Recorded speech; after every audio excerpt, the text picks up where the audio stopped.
যদি কেউ 2 বিয়ে করে আমাদের বাংলাদেশে কয় লুচ্ছা। আমি বলি না বেটা, তার সামর্থ্য আছে বিদায় 2 বিয়ে করেছে। যার সামর্থ্য আছে সে 4টি বিয়ে করতে পারে। বিয়ে করা নবীর সুন্নত, বিয়ে করা রসুলের সুন্নত। একবার জোরে বলবেন কি মারহাবা। এই শোনেন, কেউ যদি একাধিক বিয়ে করে সে লুচ্ছা না, তার চরিত্র ভালো। এবার ডরাইতেছেন মনে হয় আপনারা যে হুজুর কোন ফেস না লাগাই দিয়ে গেল। না, অসুবিধা নেই, মাসালা সুন্দর, কিন্তু আমাদের বাংলাদেশের প্রকৃতি আবহাওয়ার ভিতরে এই মাসালা চলে। বলে কেন? আমাদের দেশের বেডিরা যে মারাত্মক, যে কঠিন অবস্থা, এই মহা বিপদে আমাদের আবু তো আপনার নয় ঘুরে গেছে। মুসিবত, অনেক বড় মুসিবত। অধিক বিয়ে যে করে তার শান্তি হয় না। বলে কেন? নারী জাতিরা একই ঘরে ভিন্ন স্ত্রী আমাদের বাংলাদেশে মানতে চায় না, ভারতে, বাংলাদেশে, পাকিস্তানে মানতে চায় না। কিন্তু আরবে ওরা দেখে যে ওর দাদা বিয়ে করছে 3টে, ওর বাপ বিয়ে করছে 4টে। পোলা চিন্তা করে আমার আব্বা বিয়ে করছে 4টে, তো আমও 4টে করে। বলে হুজুর বিধবা মহিলারা কেন স্বামী নিবে?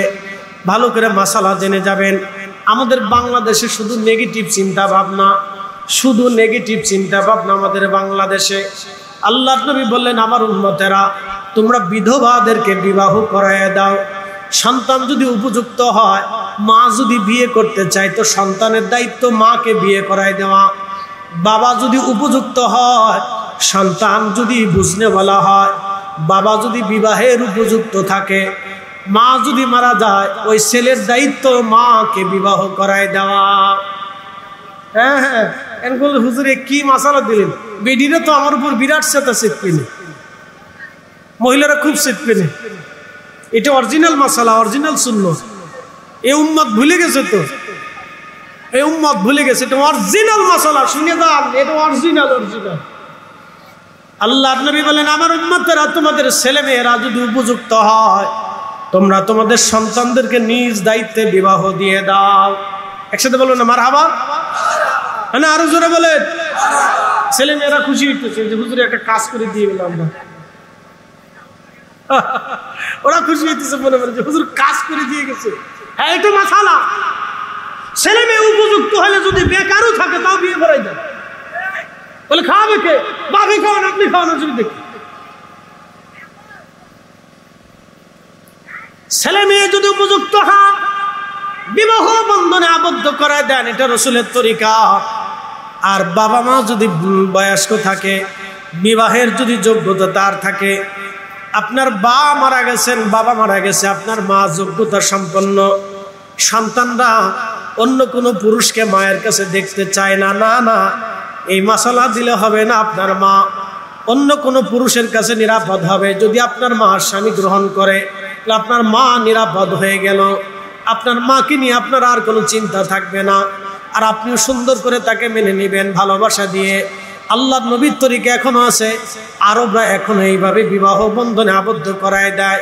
আরবদের ভিতরে সেই প্রচলন এখনো আছে। শুধু নেগেটিভ চিন্তা বাংলাদেশে। হযরতে সুলাইমান আলাইহিস সালাম পৃথিবীর শ্রেষ্ঠতম বাদশা ছিলেন। এত বড় বাদশাহী আল্লাহ তাকে দিয়েছিলেন। তার 3টা বাহিনী ছিল যুদ্ধ করার জন্য। একটা বাহিনী মানুষ, আর একটা বাহিনী ছিল জিন বাহিনী, আর একটা বাহিনী ছিল ভাইজান পাখি বাহিনী। মানুষ বাহিনী, এই মানুষেরা নবী সুলাইমান আলাইহিস সালামের পক্ষে লক্ষ লক্ষ সৈন্যরা যুদ্ধ করত। মানুষদেরকে প্রোটেক্ট দেওয়ার জন্য জিন বাহিনীর সাথে থাকত। বিরাট বড় লক্ষ লক্ষ জিনেরা সুলাইমান আলাইহিস সালামের পক্ষ নিয়ে যুদ্ধ করত। এই মানুষ বাহিনীদেরকে পাহারা দেওয়ার জন্য, আকাশে রোদের ছায়া দেওয়ার জন্য পাখিরা আকাশে উড়ে উড়ে উড়ে উড়ে মানুষ বাহিনীদেরকে তারা ছায়া দিত। এই পাখিদের যিনি লিডার, তিনি হুদহুদ। হুদহুদ ছিলেন গোয়েন্দা ডিভিশনের প্রধান। সারা পৃথিবীতে উড়ে বেড়াইতে পারত হুদহুদ। হাজার হাজার কিলোমিটার উড়লেও ক্লান্ত হতো না। একসাথে বলবেন আল্লাহু আকবার। না হয় না, আরো জোরে। হাজার হাজার কিলোমিটার উড়লেও হুদহুদ কখনো ক্লান্ত হতো না। এক উড়ালে হাজার হাজার কিলোমিটার উড়ে যেতে পারত হুদহুদ। এই হুদহুদের একটা চোখের পাটা পাওয়ার ছিল। হুদহুদ মানুষের মতো কথা বলতে পারত। হুদহুদ গোয়েন্দা ডিভিশনের প্রধান। এই হুদহুদের চোখের রাডারের একটা পাওয়ার ছিল। এই হুদহুদ যখন কোন স্থান দিয়ে উড়ে যাইত, মাটির দিকে নজর করার পরে এই হুদহুদ পাখিটা মাটির কত ফিট নিচের মধ্যে পানি আছে, সোনা আছে, মণিমুক্তা আছে, এই হুদহুদ পাখির চোখের রাডারে ধরা পড়ে যাইত। একবার জোরে বলা যাবে কি মারহাবা। হযরত নবী সুলাইমান আলাইহিস সালাম দুনিয়ার বাদশাহী আল্লাহ থেকে দিলেন। পৃথিবীর এমন কোন ইঞ্চি মাটি নাই যে ইঞ্চি মাটির বাদশাহী আল্লাহ তাকে না দিয়েছিলেন। সুলাইমান আলাইহিস সালামের রাজ দরবারে এক যুবক বসে আছে। এই যুবক সুলাইমান আলাইহিস সালামের রাজ দরবারে বসা। সুলাইমান আলাইহিস সালাম রাজ দরবারে সিংহাসনে বসা।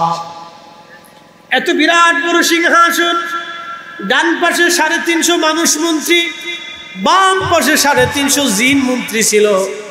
তিনি শুধু দুনিয়ার বাদশা ছিলেন না, কোহেকাবের বাদশা ছিলেন। শুধু কোহেকাবের বাদশা না, দুনিয়ার এমন কোন সাগর আর মহাসাগর নাই যে সাগর মহাসাগরে সুলাইমানি বাদশাহী না করেছিলেন। শুনে যাবেন, দুনিয়াতে আল্লাহ সবাইকে বাদশা বানায় না। কি কথা কর না কেন? দুনিয়াতে আল্লাহ সবাইকে রাজত্ব দেয় না। আল্লাহ যাকে খুশি তাকে রাজত্ব দিয়ে থাকেন। আল্লাহ বলেন, কুলিল্লাহুম্মা মালিকাল মুলকি তুতিল মুলকা মান তাশা।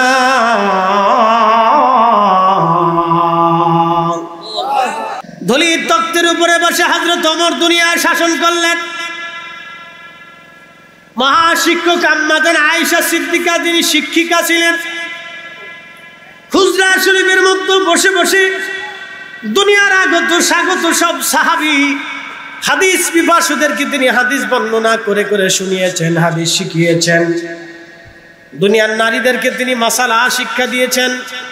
তিনি আম্মা জান আয়েশা সিদ্দিকা, জিনার থেকে 2200 হাদিস এই উম্মত সংগ্রহ করেছে। আমার রাসূলের একটা দুইটা হাদিস না, 2200 হাদিস আম্মা জান আয়েশা বর্ণনা করেছেন। অসংখ্য নারীদেরকে তার হুজরাতে দ্বীন শিক্ষা দিয়েছিলেন আম্মা জান আয়েশা। এ নারী সমাজ শুনে যান, আমরা আমাদের দ্বীন শিক্ষাকে ভুলে গেলাম। উপস্থিতি, সুলাইমান আলাইহিস সালাম একজন নবী যাকে আল্লাহ বাদশাহী দিয়েছিলেন। আর দাউদ আলাইহিস সালামকে আল্লাহ বাদশাহী দিয়েছিলেন। সুলাইমান আলাইহিস সালামকে বাদশাহী দিলেন। এছাড়া অন্য কোন নবী বাদশাহী করছে কিনা আমার জানা নাই। সুলাইমান এবং দাউদ দুইজন নবী সারা পৃথিবীতে আর কোন নবী বাদশাহী করছে কিনা আমার জানা নাই। এই দুইজনের কথাই কোরআনে আল্লাহ লিখেছেন। আমার নবী বাদশাহী করেছেন, দুজাহানের বাদশাহী, শুধু দুনিয়ার বাদশাহী করেন নাই। রাজপ্রাসাদ ছাড়া, রাজমুকুট ছাড়া মসজিদে নববীতে বসে বসে আমার নবী দুনিয়া শাসন করেছিলেন। একবার জোরে বলা যাবে কি মারহাবা। আমার নবীর নীতি দেখে খুলাফায়ে রাশিদ, আমার রাসূলের আদর্শ দেখে খুলাফায়ে রাশিদ তিনারাও ধুলির তখ্তের উপরে বসে বসে রাজত্ব করেছিলেন। তিনারা রোম থেকে এক দূত গেছে হযরত ওমরের জামানাতে। হযরত ওমরের সাথে সাক্ষাৎ করবে। নবীর রওজা মসজিদে নবীর সামনে যায় মুসলমানদেরকে জিজ্ঞেস করলেন, হে মুসলমানেরা, আমি রোমান থেকে এসেছি হযরত খলিফাতুল মুসলিমিন ওমরের কাছে চিঠি নিয়ে। তোমাদের মুসলমানদের রাজ দরবার কোন জায়গা? মুসলমানরা বলল, আমাদের মুসলমানদের কোনো রাজ দরবার নাই। সুবহানাল্লাহ বলবেন না? রব্বুল আলামিন মহাগ্রন্থ পবিত্র কোরআন আল্লাহ বলেন, ইন্নাল্লাহা ইয়ামুরু বিল আদলি ওয়াল ইহসান।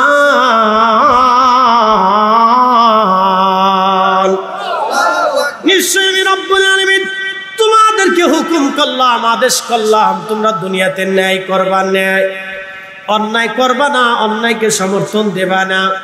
ন্যায় করবা, ন্যায়কে সমর্থন দিবা, ন্যায়ের জন্য সাহায্য করবা। তোমরা অন্যায় করবা না, বাংলাদেশের ৬৪,০০০ গ্রাম আছে, কয়টা গ্রামে ন্যায় বিচার হয় আপনি হিসাব করে দেখেন। বাংলাদেশের ৬৪,০০০ গ্রামে ঠিক মতো ন্যায় বিচার কায়েম হয় নাই। কথা বলেন ঠিক কিনা? বন্ধু খুব মনোযোগ দিবেন। উচিত কথাই ময় বেজার, গরম ভাতে বিলাই বেজার, ডাল ভাতে কুটুম বেজার। ওয়াজ করলে কি লাভ, শুনলে কি লাভ? লাভ হবে তার আমলে, আমলেও লাভ হবে না নবী প্রেম না থাকলে দিলে। নবী প্রেম থাকলে দিলে লাভ হবে কম আমলে। সুপারিশ করবে নবী রোজ হাসরের ময়দানে। জ্ঞানী যারা বুঝে তারা শুধু ইশারায়, নাদানের বুঝাইতে পারে আছে কে কোথায়। জ্ঞানীর মতো জ্ঞানী হলে অল্প কথাই বুঝে, কসুর মতো কসু হলে অল্প জালেই সিজে। ঠিক কিনা? ভালো করে শুনে যাবেন। মালয়েশিয়াতে মহান এক আল্লাহর ওলির মাজার জিয়ারত করতে গেলাম। মালাক্কা সাগরের মাঝখানে একটা ছোট্ট দ্বীপ। আল্লাহর ওলির পরিচয় দিলে এক নামে আপনারা চিনবেন। আপনারা জানেন হুজুর বড় পীর আব্দুল কাদের জিলানী রহমাতুল্লাহ আলাইহি, যিনি হাসানি হুসাইনি মা এবং বাবার নবীর বংশধর ছিলেন। মা এবং বাবার দিক থেকে দোনো পক্ষে নবীর বংশধর। তেনার একটা কলিজার টুকরা সন্তান ছিল, তার নাম শাইখুল আরিফিন আল্লাহ হযরত সুলতানুল আরিফিন ইসমাইল বুগদাদি আল হাসানি ওয়াল হুসাইনি। উনি কালেমার দাওয়াত দিতে সুদূর বাগদাদ থেকে হুজুর গাউসে পাকের ইজাজত নিয়ে তিনি কালেমার দাওয়াত দিতে দিতে সাগর পথে চলে গেলেন মালয়েশিয়া। এই মালয়েশিয়ার দ্বীপনগরী দ্বীপপুঞ্জ এলাকা পোলাও বুসারে ছোট্ট মালাক্কা সাগরের ভিতরে ছোট্ট দ্বীপের মধ্যে ঘুমিয়ে আছেন। আজ থেকে ৯০০ বছর আগে তিনি কালেমার দাওয়াত দিতে সেইখানে ঘুমিয়ে আছেন। মালয়েশিয়া থেকে শুরু করে ব্রুনাই দ্বীপপুঞ্জের ভিতরে তিনি কালেমার দাওয়াত পৌঁছিয়ে দিয়েছিলেন হুজুর গাউসে পাকের আওলাদে রাসূল সুলতানুল আরিফিন ইসমাইল বগদাদি আল হাসানি আল হুসাইনি রাহিমাহুল্লাহর মাজার জিয়ারত করতে যাব। সাগরের ঘাটের পাশে গেলাম, স্পিড বোটে উঠবো আমি। পেশাব পায়খানা করার জন্য আমি ওয়াশরুমে গেলাম। ওয়াশরুম সারে আসার পরে দেখলাম একটা টেবিল পাতা আছে। টেবিলের ভিতরে এরকম একটা বাক্স রাখা আছে। বাক্সের ভিতরে সবাই রিঙ্গিত ফেলতেছে, টাকা দিচ্ছে। আমি বললাম কি ব্যাপার, টাকা কেন দেন? এখান থেকে কি ভিক্ষা উঠায়? বলতেছে না হুজুর, ভিক্ষা না, আপনি যে ওয়াশরুম করেছেন সেই জন্য টাকা দিতে হবে। আমি বললাম কত রিঙ্গিত দিতে হবে? বলে 1 রিঙ্গিত দিলেই হবে। বাংলাদেশের 30 টাকার সমান 1 রিঙ্গিত। অথচ আমাদের স্বাধীনতার 6 বছর আগে মালয়েশিয়া স্বাধীন হলো। সেই দেশটার টাকার মান কত উচ্চে, তারা কত ধনী হয়ে গেল। আমাদের 30 টাকা, তাদের দেশের 1 টাকা। এবার আপনি বুঝে যান আমাদের দেশের মানুষ সেই দেশে কেন কাজ করতে যায়। 40 লক্ষের মতো বাঙালি মালয়েশিয়া কাজ করে। খাতা কলমে 10 থেকে 18 লাখ হতে পারে। বাদ বাকি অনেকে অবৈধ আছে, গেছে আর আসে না, এইভাবে রয়ে গেছে। সব মিলিয়ে বাংলাদেশ থেকে প্রায় 40 লক্ষের মতো বাঙালি মালয়েশিয়াতে কাজ করে। কে আমার দেশের স্বাধীনতার পর থেকে আজ পর্যন্ত আমরা ইন্ডাস্ট্রি করতে পারলাম না, আজ পর্যন্ত রাস্তা বানাইতে পারলাম না। আমি যত বছর আপনাদের এলাকায় ওয়াজ করতে আসি তত বছরই ভরেই দেখলাম কুমিল্লা রোড থেকে ব্রাহ্মণবাড়িয়া বিশ্ব রোড পর্যন্ত শুধু লক্কর ঝক্কর লক্কর ঝক্কর লক্কর ঝক্কর। তো যুবক ডাক দিয়ে বলতেছে হুজুর আমাকে হিন্দে পাঠিয়ে দেন এই মুহূর্তে। বলে যুবক রে তুমি হিন্দে যা কি করবা? বলতেছে হুজুর না, আমার ভাল লাগতেছে না, আমি চলে যাব। এইখানে আমার ভয় ভয় লাগে, আপনি দ্রুত গতিতে আমাকে হিন্দে পাঠিয়ে দেন। নবী সুলাইমান আলাইহিস সালাম বাতাসকে ডাক দিয়ে বলেন বাতাস এই যুবকটাকে তুমি তাড়াতাড়ি হিন্দে পাঠিয়ে দাও। বাতাস যুবকটাকে নিয়ে উড়াল দিয়ে হিন্দুস্তানে যুবককে পাঠিয়ে দিলেন। হিন্দুস্তানে যুবককে পাঠিয়ে দেওয়ার পরে নবী সুলাইমান আলাইহিস সালামের রাজ দরবারে আবার আজরাইল আলাইহিস সালাম ফিরে ফিরে ঘুরে ঘুরে গেলেন। যাওয়ার পরে জিজ্ঞেস করলেন হে ভাই আজরাইল, আপনি যুবকের দিকে তীক্ষ্ণ নজরে কেন তাকিয়েছিলেন? কোন কারণে যুবকের দিকে আপনি তাকানো ছিলেন? যুবক ডাক দিয়ে সুলাইমান নবী ডাক দিয়ে বললেন হে আজরাইল, যুবকের দিকে তীক্ষ্ণ নজরে তাকানো ছিলেন কারণ কি? আজরাইল আলাইহিস সালাম বলেন ও নবী সুলাইমান, আমার ডায়েরিতে খাতার ভিতরে তার মৃত্যুটা কিছু সময় পরে লেখা আছে হিন্দুস্তানে।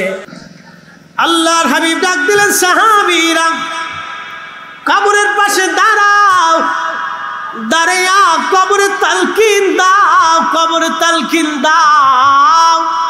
একসাথে বলবেন আল্লাহু আকবার। কুরআন শরীফ পড়বেন, কি পড়বেন? জোরে হয় না, আরো জোরে বলেন, ভালো করে শুনে যান। কি পড়বেন? কোনো বেদাত নাই। যে বেদাত বলবে ওরা বলবেন তুই বাইর যা, ঘুমাইকে যা, তোর এখানে কোনো দরকার নাই। কবরের পাশে দাঁড়াইয়া তালকিন দিবেন, কোরআন থেকে তেলাওয়াত করবেন জোরে জোরে, কালেমা শরীফ পড়বেন জোরে জোরে। কিছু সময় পরে মুনকার নাকির আসবে তাকে প্রশ্ন করার জন্য। মিশকাতুল মাসাবির ভিতরে নবীজি হাদিসে কারিমা বর্ণনা করেছেন। হযরত উসমান গনি জিন্নুরাইন বলেন, কোন এক সাহাবীর কবর দেওয়ার পরে আমরা কবর থেকে চলে আসবো। নবী বললেন, আমার সাহাবীরা তোমরা তোমার ভাইয়ের জন্য ইস্তাগফিরু লিআকিকুম, তোমরা তোমার ভাইয়ের জন্য ইস্তিগফার করো, তার জন্য আল্লাহর কাছে ক্ষমা চাইতে থাকো। সাহাবীরা বলেন, ইয়া রাসূলুল্লাহ কেন? বলে কিছু সময় পরে তোমরা চলে যাওয়ার পরে তোমার ভাইয়ের কবরে এমন কার নাকির আসবে, প্রশ্নের জবাব যাতে সহজ হয় সেই জন্য তোমরা তোমার ভাইয়ের কবরের পাশে দাঁড়ায় ইস্তিগফার করো, তার জন্য দোয়া করতে থাকো। একবার জোরে বলা যাবে কি মারহাবা। এই জন্য কবরের পাশে দাঁড়া কোরআন পড়বেন। আল্লাহর নবী বলেন, কত সময় পড়বে? একটা উট জবাই দেওয়ার পরে, জবাই দিয়া চামড়া ছিলাইয়া গোশত বানাইয়া হাড্ডি বানাইয়া বন্টন করিয়া সমস্ত মানুষের মাঝে বন্টন করে দিতে যত সময় লাগে, তোমরা এত সময় কবরের পাশে দাঁড়াও। একসাথে বলবেন আল্লাহু আকবার। উট জবাই দিয়া চামড়া ছিলাইয়া গোশত বানাইয়া বন্টন করতে যত সময় লাগে, এত সময় তোমরা তোমার ভাইয়ের কবরের পাশে দাঁড়ায় দোয়া করো, দোয়া করো। কেননা কিছু সময় পরে মুনকার নাকির আসবে, তোমার ভাইয়ের প্রশ্নের জবাব যাতে সহজ হয় সেই জন্য তার জন্য দোয়া করে যাও, কারণ কিছু সময় পরে মুনকার নাকির আসবে। কবর থেকে তাড়াতাড়ি চলে আসবেন না নিকটবাসী, কবর থেকে তাড়াতাড়ি আসবেন না, কবরের পাশে দাঁড়াবেন, দাঁড়াইয়া দোয়া করবেন, দাঁড়াইয়া দোয়া করবেন, দীর্ঘ সময় দাঁড়াবেন, দাঁড়াইয়া দোয়া করবেন। কবর থেকে তাড়াতাড়ি আসবেন না, দোয়া করবেন, ক্ষমা চাবেন। প্রশ্ন রাখতে পারেন, ফরিদি হুজুর সে সারা জীবন নামাজ কালাম ভালো মতো করে না, আমরা দোয়া করে কি করব? আরে ভাইজান, আল্লাহ তো নিজে বলছে, قل يا عبادي الذين أسرفوا على أنفسهم لا تقنطوا من رحمة الله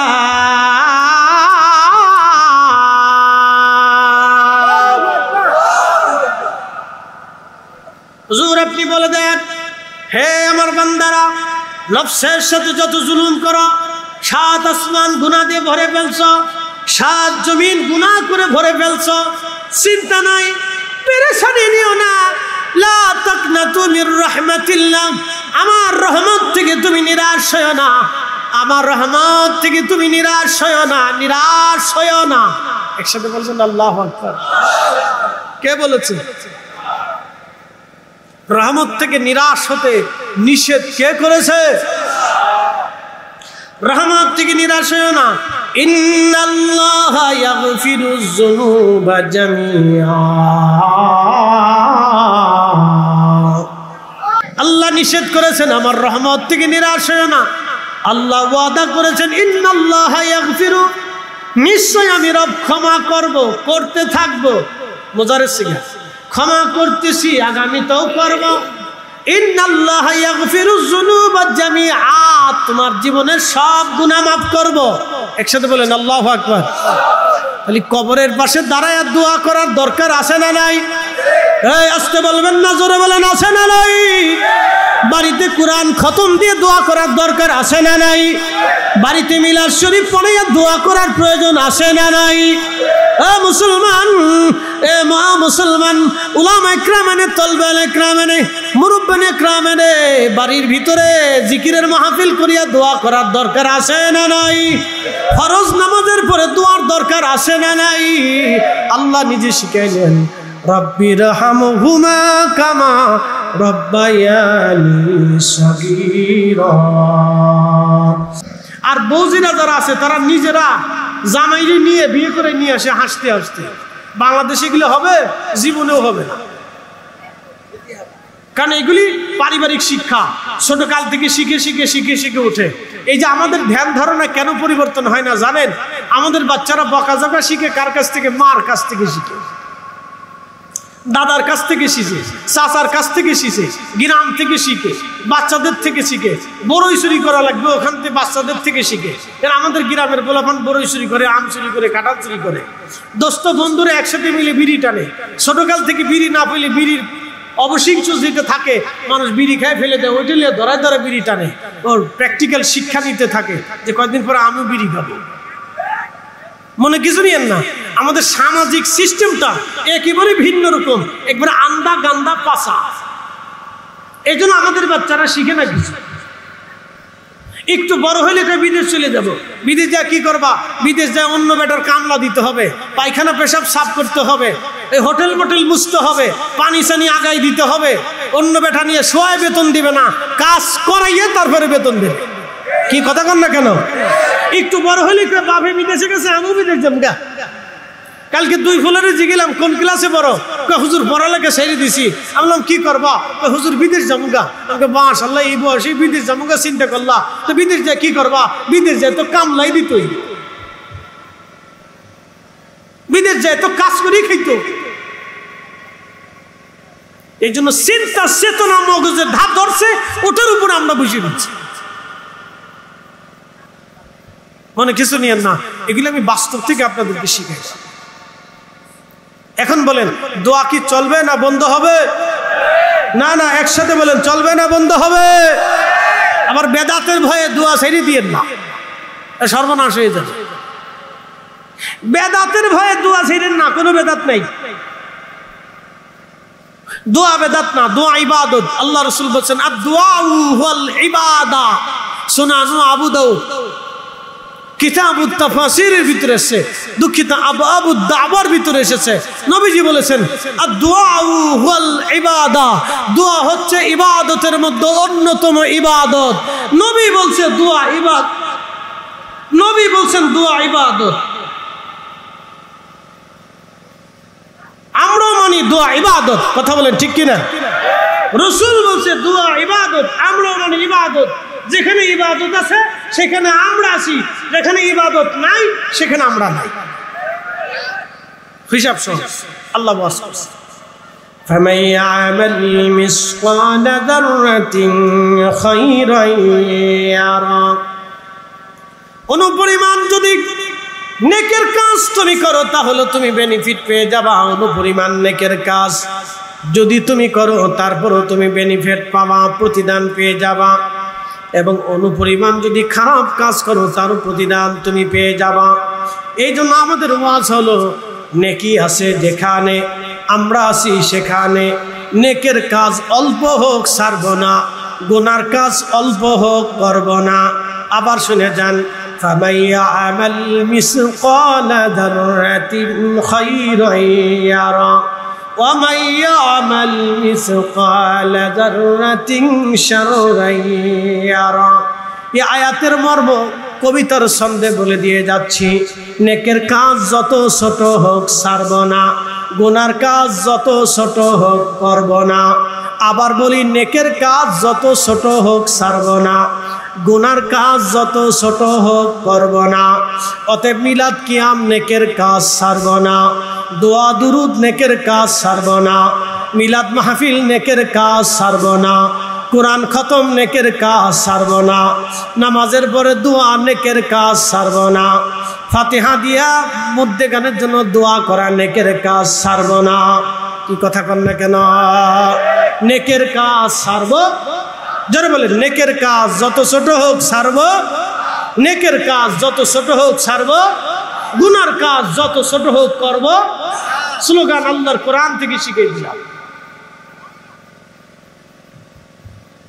কোরআন থেকে শিখিয়ে দিলাম।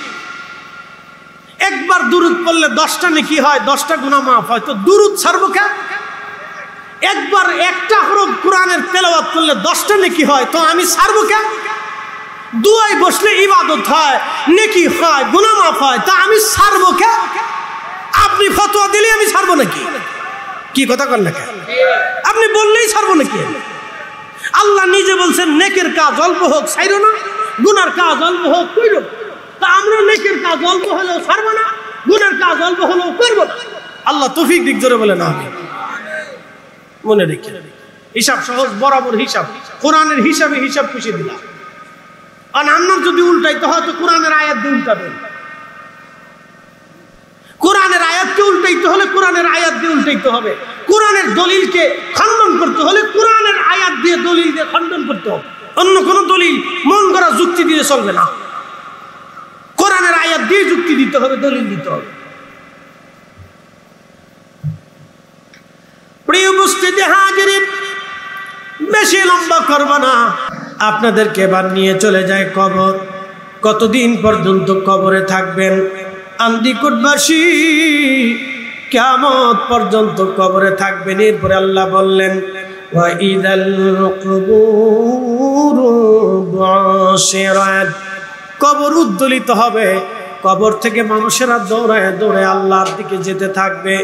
তখন কোনো পোশাক থাকবে না, হাজার হাজার কোটি টাকার মালিকের কোনো সঙ্গী থাকবে না, দুনিয়া জোড়া বাদশাদের কোনো সঙ্গী থাকবে না। বাজান রে, বাংলাদেশের প্রধানমন্ত্রী, রাষ্ট্রপতি, প্রধান সেনাপতি, প্রধান বিচারপতি, প্রধান উপদেষ্টা যাই কর না কেন, আতা সাতা লেতা খাতা, দুনিয়ার গরিব মিসকিন সহায় সম্বলহীন যা কিছু বলেন না কেন, জালেম আটপার বাটপার সিটার, আলেম জালেম, পীর মাসেক বুজুর্গ, সেই দিন সবার কাপড় বস্ত্রহীন অবস্থায় থাকবে। সেই দিন কারো পরনে কোনো বস্ত্র থাকবে না, সবাই দৌড়াইতে থাকবে আল্লাহর দিকে।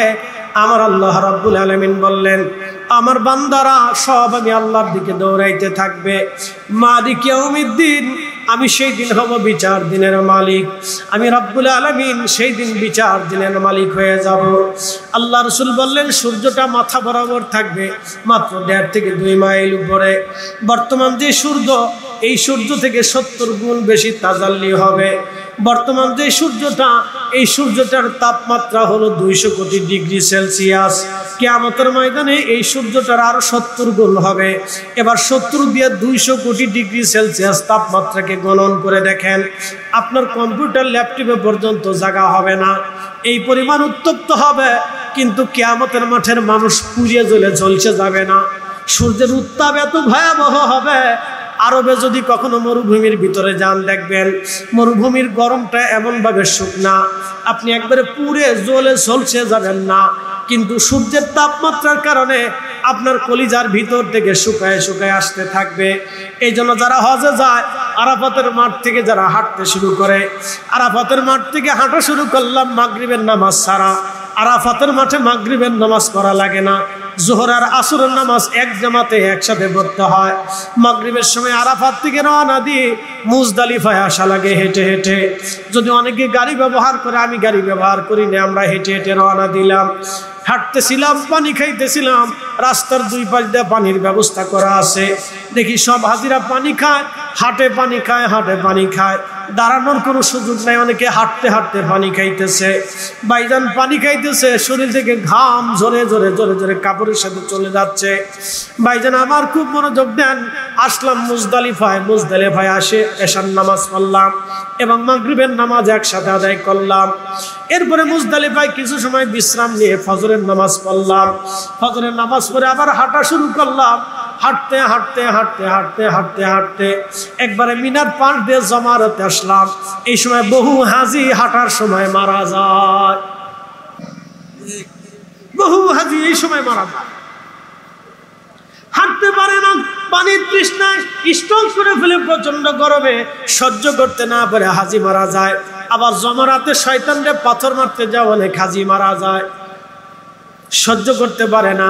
জমারাত থেকে পাথর মারিয়া, শয়তানরে পাথর মারিয়া হাঁটতে হাঁটতে হাঁটতে হাঁটতে, ওই সময় বাবা গাড়ি পাওয়া যায় না, লক্ষ লক্ষ মানুষ ওই সময় কে গাড়ি দিবে। ওইখান থেকে হাঁটতে হাঁটতে হাঁটতে হাঁটতে আমরা মক্কা পর্যন্ত আসলাম, আমি হেরেম পর্যন্ত আসলাম। ভাইজান যত সময় আসছি আর পানি খাইছি, খাইতে খাইতে দেখলাম হোটেলে আইসে বাথরুমে ঢুকে পেশাবখানায় গেছি, দেখি পেশাব বের হয় না, যদ্দূর বের হলে একেবারে হলুদ পেশাব বের হয়ে আসলো। আমি বললাম এত সময় এত পানি খাইলাম, পানিগুলো গেল কই?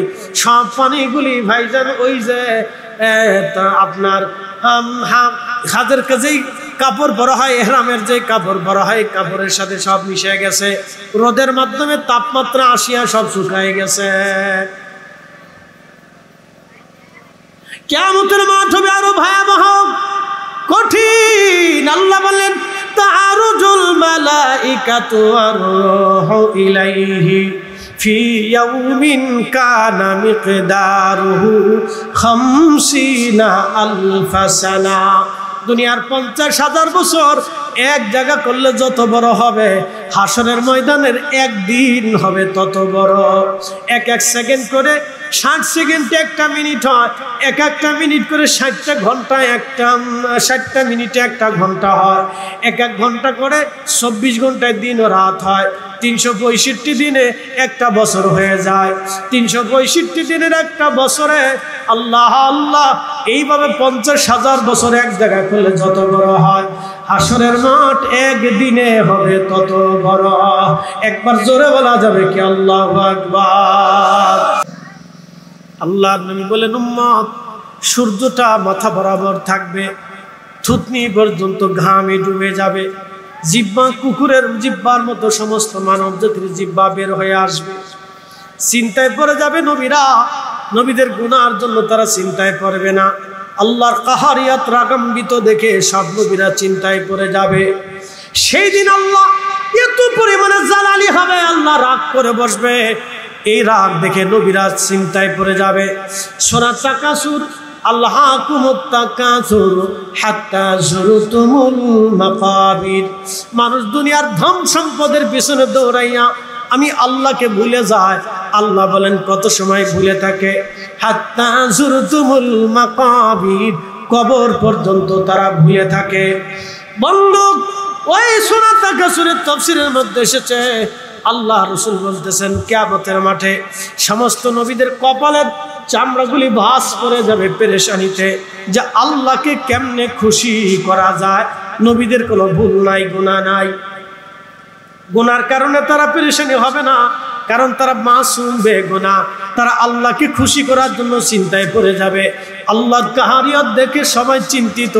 সব মানব জাতি হযরত আদম সফিউল্লাহর কাছে যাবে, সব মানব জাতি আদম সফিউল্লাহর কাছে যাবে।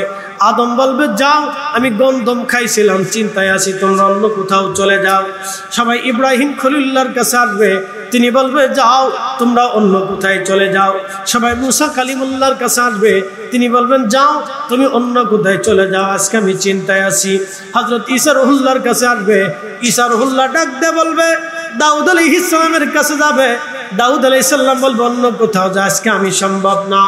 ঈসা রুহুল্লাহ বলবে ও দুনিয়ার হাসরবাসী, তোমরা যার কাছে যাও আজকে কোনো কাজ হবে না। আমি ঈসা রুহুল্লাহ দুনিয়ার জিন্দা থাকা অবস্থায় এমন একজন নবীর নবুয়ত নিয়া, এমন একজন নবীর উম্মত হয়ে আমি দুনিয়াতে গিয়েছিলাম, আবার পুনরায় কিয়ামতের আগে তোমরা যদি ওই নবীর কাছে যেতে পারো, আজকে ওই নবী ছাড়া আল্লাহকে কেউ খুশি করতে পারবে না। এই জন্য আমার নবী হলেন আসা আইয়া বাসাকা মাকামাম মাহমুদা। আমার নবীজিকে আল্লাহ মাকামে মাহমুদ দিয়েছে। সাহাবীরা বলেন ইয়া রাসূলুল্লাহ, মাকামে মাহমুদ কি? আল্লাহ বলেন ওয়ালা সাফা ইউতিকা ফাতারদা, আমি আল্লাহ আপনাকে অচিরেই খুশি করব, রাজি করব। সাহাবীরা ডাক দিয়ে বলেন ইয়া রাসূলুল্লাহ, আপনাকে কখন খুশি করা হবে? আল্লাহর নবী ডাক দিয়ে বলেন সাহাবীরা রে, কিয়ামতের ময়দানে আমি আমার উম্মত যাকে খুশি জান্নাতে নিয়ে যাব। আমি আমার উম্মতের উপরে খুশি হইলে আল্লাহ খুশি হয়ে যাবে। আমার একটা উম্মত জাহান্নামে থাকা অবস্থায় আমি নবী জান্নাতে যাব না। একবার চিৎকার মেরে জোরে বলেন না ইয়া রাসূলুল্লাহ। কি বুঝলেন? ওই নবীর দল করে যায়। ওই রসুলের দল করে যান, ও নবীর আদর্শ কলিজায় ধারণ করেন, ও রসুলের আদর্শ নিজের জীবনে ধারণ করেন, ও নবীর সুন্নতের রঙে নিজেকে রাঙিয়ে দেন। কঠিন হাসরের মাঠে সমস্ত মানুষ জাতি আর নবীর সামনে দাঁড়ায় দাঁড়া কাঁদবে। আল্লাহর নবী সহ্য হবে না, দাঁড়া উম্মত কাঁদবা না, আমি এখনই আমার রবের দরবারে যাইতেছি। আল্লাহর নবী একটা দৌড় মারবে, দৌড় দিয়ে আরশে মুআল্লা খুদার কুদরতি কদমের সামনে সিজদার মধ্যে পড়ে কাঁদবে, ইয়া রব হাবলি উম্মতি, ইয়া রব হাবলি উম্মতি, ইয়া রব হাবলি উম্মতি। আল্লাহ আমার উম্মতের গতি কি, আমার উম্মতের উপায় কি হবে গো আল্লাহ। আল্লাহ ডাক দেয়া বলবে, হাবিব আপনি কি জন্য কাঁদেন গো নবীজি? আল্লাহর নবী ডাক দেয়া বলবে, আল্লাহ আমি আমার উম্মতের মায়ায় পেরেশানির জন্য কান্দি। তখন আল্লাহ ডাক দিবে, হাবিব আপনি মাথা উঠান, আর কাঁদবেন না। আমি আল্লাহ ওয়াদা করেছিলাম আপনাকে মাকামে মাহমুদ ওয়ালা বানাবো, আমি আল্লাহ ওয়াদা করেছিলাম আপনাকে আজকে খুশি করব। বন্ধু কাদার জন্য আপনাকে হাসরে আনি নাই, আপনি আজকে মাথা উঠান, হাসরবাসী আজকে দেখুক আপনার শান, আপনার মর্যাদা হাসরবাসীরা দেখে যাক। হুজুর আমি আল্লাহ আপনাকে ইজাজত দিলাম, আপনি যাকে খুশি তাকে নিয়ে আল্লাহর জান্নাতে চলে যান। একসাথে জোরে বলেন আল্লাহু আকবার। না হয় না, আরো জোরে বলেন আল্লাহু আকবার। খুশি না বেজার? জোরে বলেন খুশি না বেজার?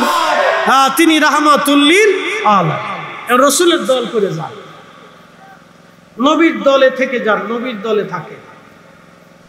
মেহেশ্বরে আপনি কাউকে খুঁজে পাবেন না।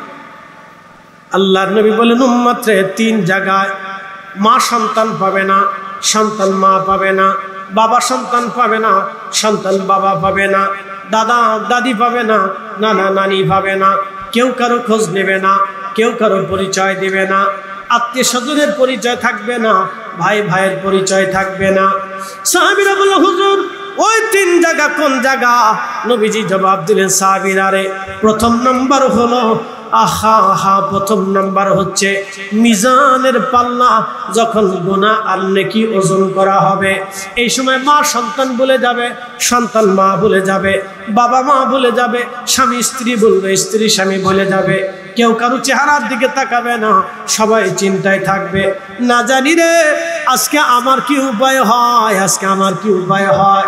আল্লাহর নবী ডাক দেয়া বলে, সাহাবীরা রে সবাই তোমাকে ভুলে গেল, আমি নবী তোমাকে ভুলব না।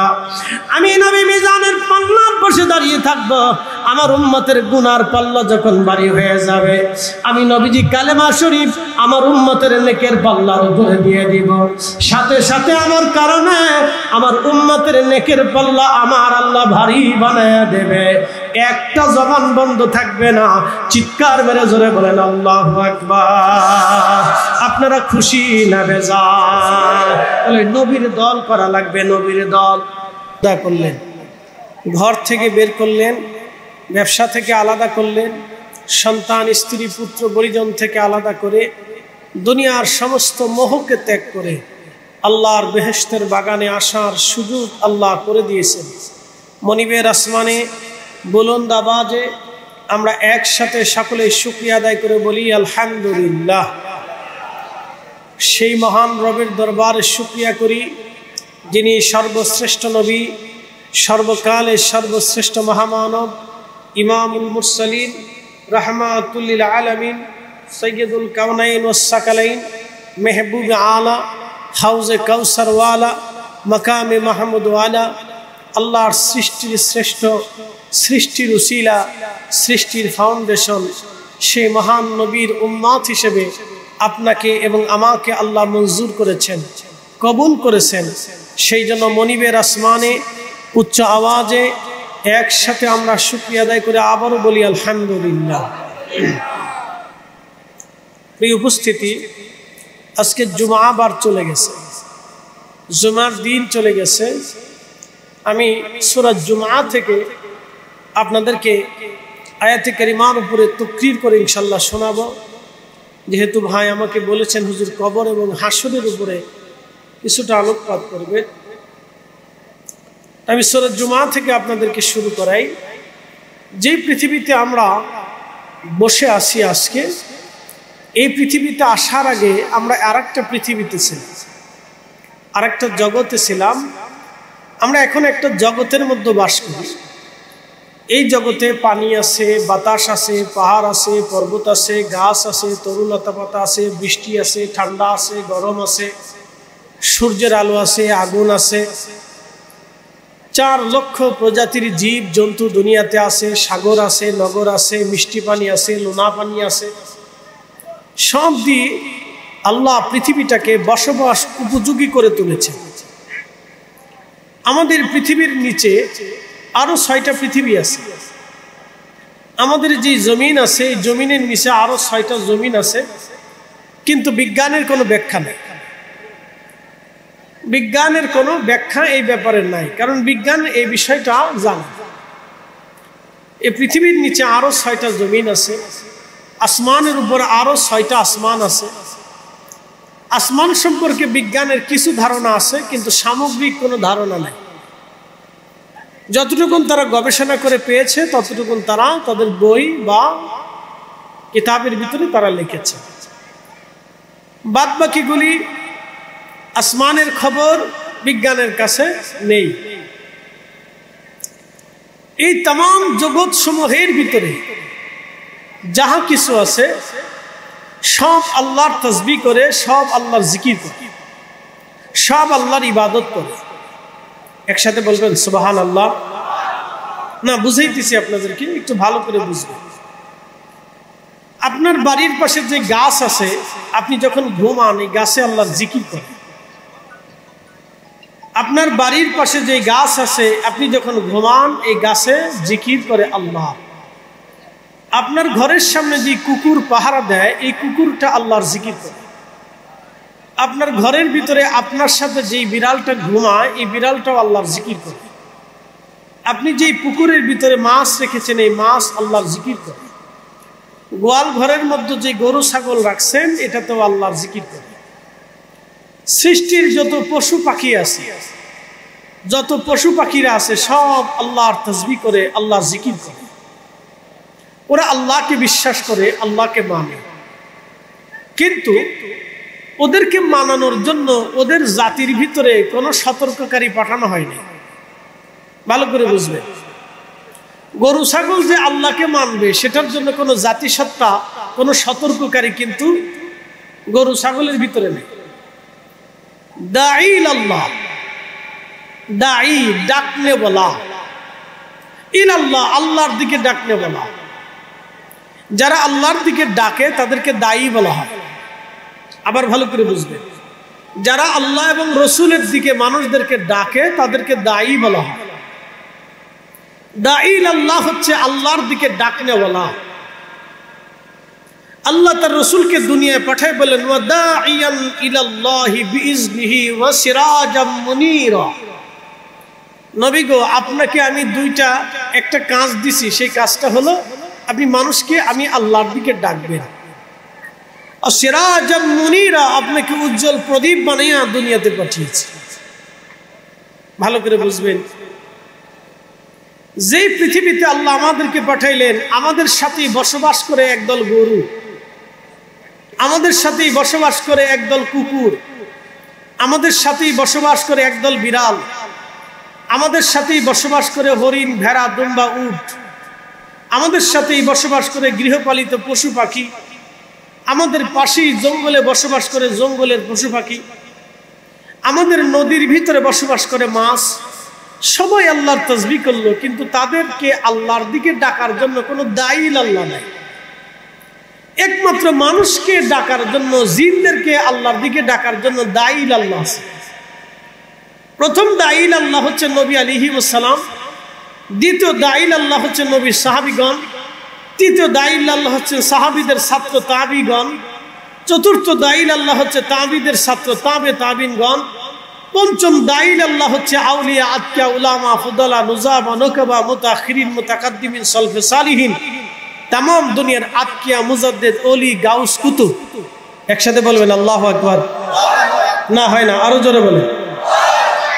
জোরে বলেন ওলিরা কার দিকে ডাকছে জোরে বলেন না না একসাথে বলেন ওলিরা কার দিকে ডাকছে আমরা কার দিকে ডাকি কিন্তু আফসোস আমাদের কিছু ভাইরা আমাদেরকে বেদাতির একটা পর্যায়ে নিয়ে চলে আসছে কি কথা কর না কেন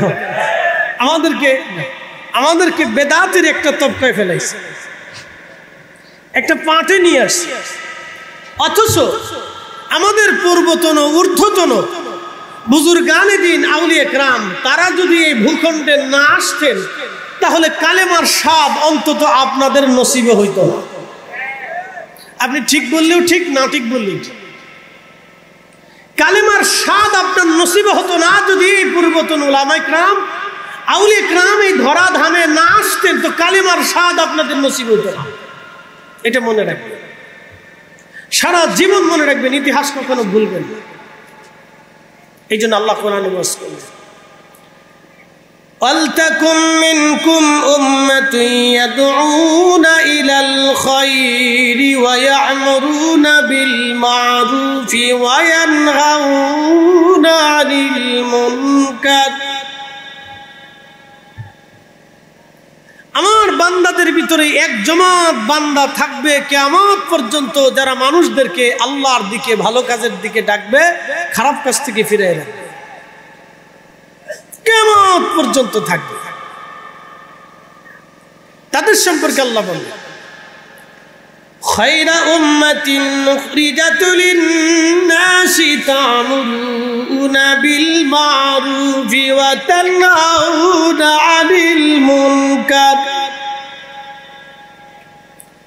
খায়রা উম্মাতিন উখরিজাত লিন-নাস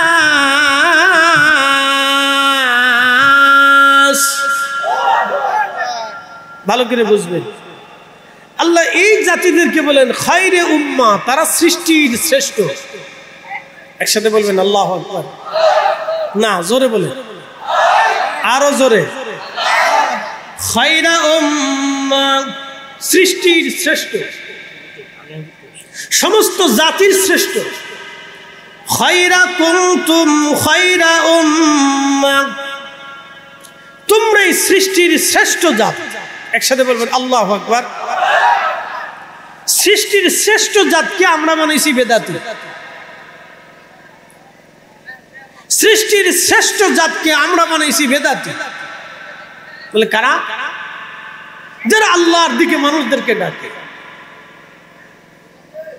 কেন হুজুর গাউসে পাক যারা আল্লাহর খলিফা ছিল وَإِذْ قَالَ رَبُّكَ لِلْمَلَائِكَةِ إِنِّي جَاعِلٌ فِي الْأَرْضِ خَلِيفَةً আমি দুনিয়াতে আমি আল্লাহর পক্ষ থেকে খলিফা পাঠাবো একসাথে বলবেন আল্লাহু আকবার খলিফা আমরা একসাথে বলেন খলিফা কারা একসাথে জোরে বলেন খলিফা কারা সুদ খাইলে খলিফা হওয়া যায় হুজুর গাউসে পাক কোনোদিনও সুদ খাইছে মিথ্যা বললে আল্লাহর খলিফা হওয়া যায় হুজুর গাউসে পাক ছোট্ট কালেও কি মিথ্যা বলেছে এই হারাম খাইলে কি আল্লাহর খলিফা হওয়া যায় হুজুর গাউসে পাক খাজা মঈনুদ্দিন চিশত আজমেরি সেনজেরি বাহাউদ্দিন নকশবন্দ বুখারী মুজাদ্দিদ আল-হুসাইনি সেরহিন্দি চার মাযহাব চার তরিকার ওলি গাউস কুতুব যারা ছিলেন তারা জীবনে কখনো হারাম খাইছেন এই তো বুঝে গেছে তাহলে উনরা হচ্ছেন অরিজিনাল আল্লাহর খলিফা কথা ঠিক কিনা উনরা অরিজিনাল আল্লাহর মনোনীত খলিফা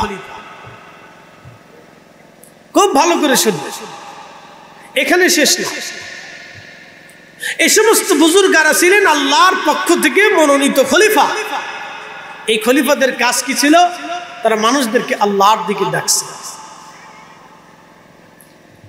প্রিয় উপস্থিতি খুবই মনোযোগের সাথে কথাগুলি শুনবেন একদিন আমরা এইভাবে ডাকি আমরা ডাকার জন্য বসে আসি আল্লাহর দিকে ডাকতে ডাকতে কবরের দিকে চলে যাব কুরআনুল কারীমের ভিতরে আল্লাহ বলেন কুল ইন্নাল মাউতাল্লাযী তাফিরুনা মিনহু فإنه ملاقيكم ثم تردون إلى عالم الغيب والشهادة فينبئكم بما كنتم تعملون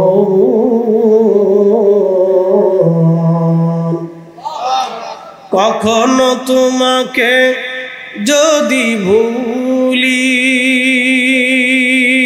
কখনো তোমাকে যদি ভুলি, হেদায়েতের আলো যিনি নিও কাছে তুলি, কখনো তোমাকে যদি ভুলি,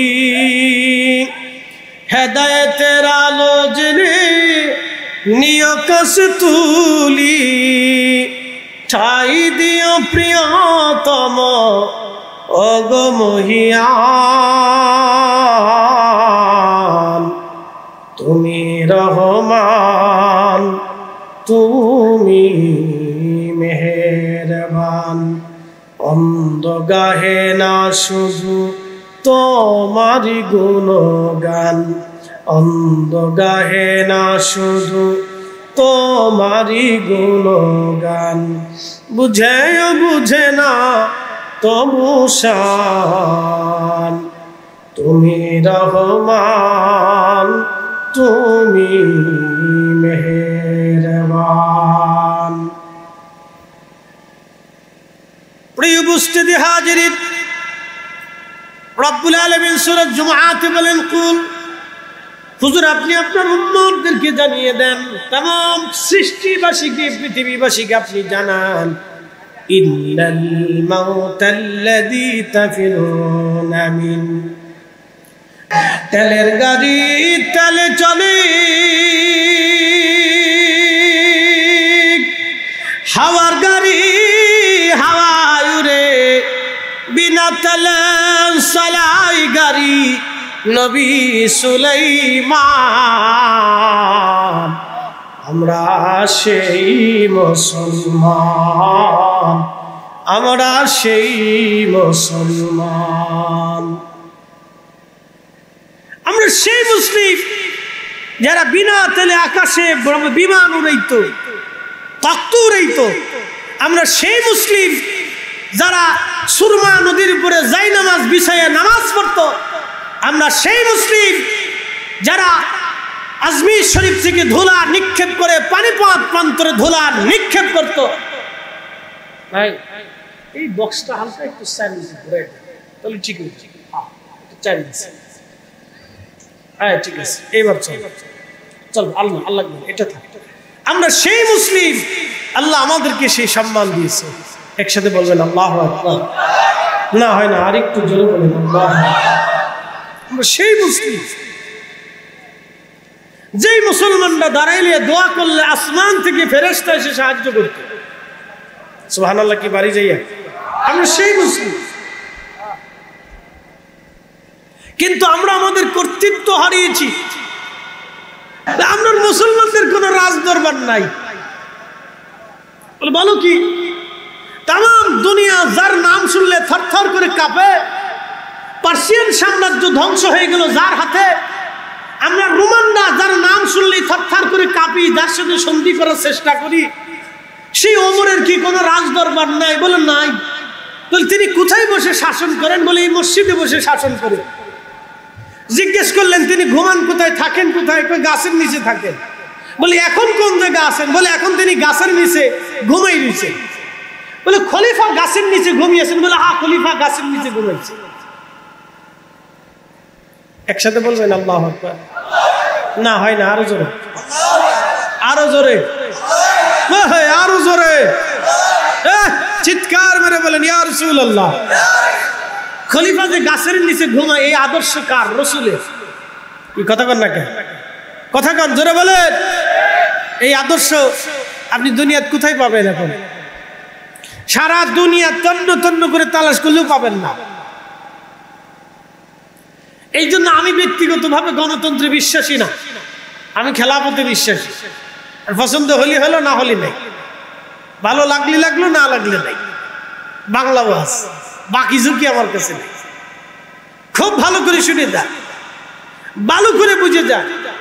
হযরত ওমর সেই রোমান দূত, যিনি রাষ্ট্রদূত ছিলেন রোমানদের, তিনি ঘুরতে ঘুরতে যে দেখলেন এক খেজুর গাছের নিচে ছায়া, হাতের ডানার উপরে ধুলির উপরে হযরত ওমর শুয়ে আছে। একসাথে বলবেন আল্লাহু আকবার। রোমানরা বলল, হ্যাঁ, এজন্যই তো মুসলমানরা দুনিয়া দখল করতেছে। যাদের আমির, যাদের খলিফা খেজুর গাছের নিচে হাতের ডানার উপরে রেখে ঘুমা, তো তারা দুনিয়া শাসন করবে না, তো আমরা দুনিয়া শাসন করব। এখন তামাম দুনিয়া মুসলমানদেরকে শাসন করে, আর মুসলমানরা তামাম দুনিয়ার কাছে মাথা নত করে আসছে।